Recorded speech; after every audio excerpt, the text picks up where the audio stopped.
Hello Sneaker Spirit, c'est Kenza Leva et bienvenue dans mon monde. Je vais vous montrer aujourd'hui comment ça se passe sur un shoot. Let's go! Donc du coup, je suis photographe, productrice et directrice artistique. Donc c'est vraiment moi qui vais tout gérer de A à Z, que ce soit dans le choix des équipes, dans la mise en place du studio, etc. Voilà pour les moodboards. Donc c'est ce qu'on va faire aujourd'hui. On est dans un magnifique studio dans le 15e arrondissement de Paris, là où on adore shooter, on est là vraiment régulièrement. On va pas tarder à attendre le reste de l'équipe qui va arriver, que ce soit la mannequin, les clients. On va shooter pour une marque de haute joaillerie qui s'appelle Corloff, avec qui ça fait plusieurs années avec qui je travaille. On travaille avec essentiellement les mêmes équipes, mais chaque shoot est différent dans la direction artistique. C'est comme une petite mini-aventure à chaque fois où on va vraiment être dans une direction artistique différente. Il y a des mannequins différentes, il y a un mood différent. Avant que je vous montre comment je travaille, avant que l'équipe arrive, je vais pouvoir vous parler un petit peu plus de mon parcours et par tous ceux où je suis passée avant d'en arriver là.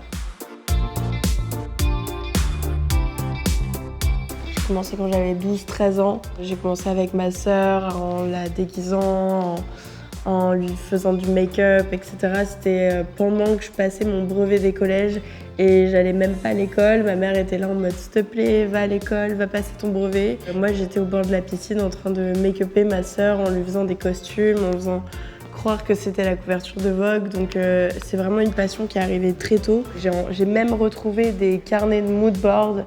À l'époque, il n'y avait pas Pinterest, il n'y avait pas Canva et tout ça. J'ai découpé des magazines, je faisais des moodboards vintage, quoi, comme à l'époque. C'est venu très tôt, c'est encore là, ça m'anime toujours autant. Et je me demande, mais comment ça se fait que même après autant de shoots, je m'en lasse pas. J'ai l'impression que chaque shoot que je vis, c'est comme si c'était le premier shoot. Ça fait peut-être 3-4 ans où je me suis mise à produire mes propres shoots.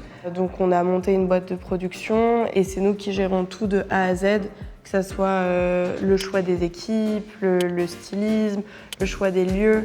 Donc on a vraiment cet accompagnement pour nos clients où on va tout gérer. Alors qu'avant j'étais uniquement photographe où j'arrivais sur les shoots.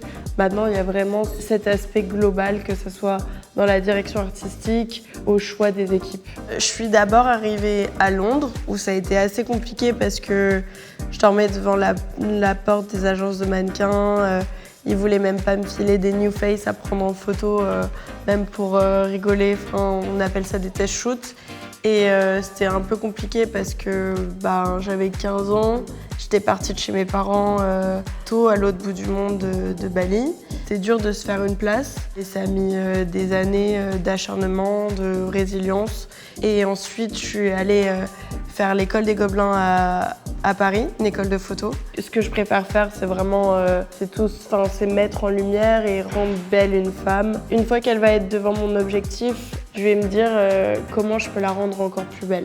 Et je trouve que les bijoux embellissent les femmes. C'est pour ça que j'aime bien cet aspect mode, bijoux, cosmétiques et femmes. C'est que en fait, ça fait vraiment, ça crée une œuvre d'art, quoi. J'ai évolué avec mon métier en grandissant.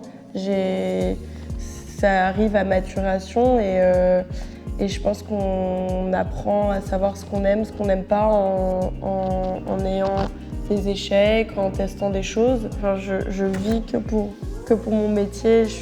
Ça s'arrête jamais de tourner.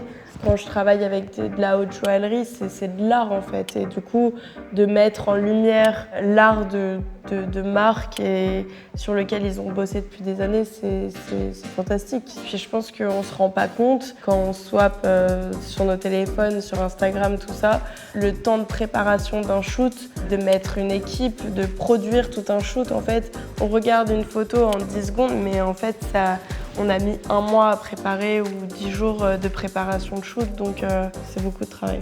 Je pense qu'au départ, du coup, j'ai essayé de me débrouiller par mes propres moyens, en cherchant des mannequins, en arrêtant des filles dans la rue, en faisant vraiment un peu avec les moyens du bord. Donc c'est moi qui allais faire le stylisme, j'allais acheter des vêtements que j'allais rendre ensuite. J'arrivais à avoir une fille, une mannequin, et en fait, pas malgré moi, mais ça m'a appris à produire.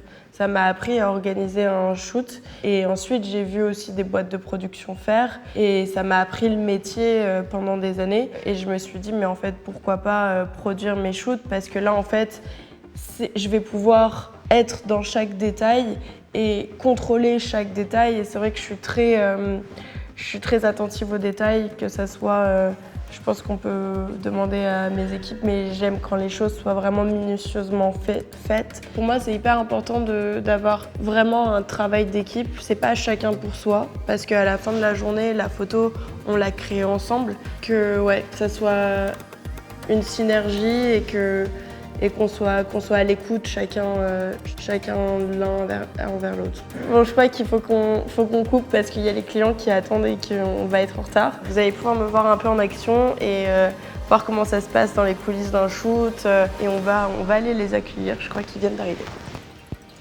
Donc là, du coup, on est en train de faire les tests lumière. On s'est mis d'accord avec le client sur des intentions lumière de ce que le client voulait. Et du coup, on est en train de faire les tests lumière en attendant que la mannequin soit prête. Comme ça, dès qu'elle est prête, elle vient sur le set et on peut commencer le shoot.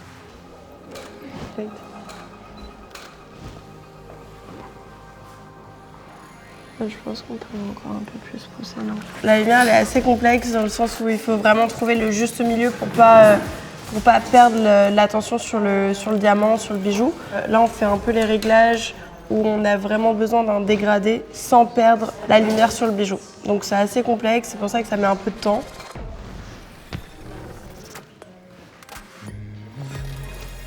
Bon, du coup là on vient de voir avec la light ce qu'on allait faire sur le shoot et on va aller voir au HMC. Venez avec moi, on va au HMC. Donc là on va partir sur une attache, c'est ça? On va bien tout plaquer, tous les cheveux, avec notre super mannequin, qui est mannequin main aussi. Donc c'est très compliqué à trouver, des belles mains. On dirait pas comme ça, mais... Oui, c'est pas évident. Mais c'est pas évident. Ouais.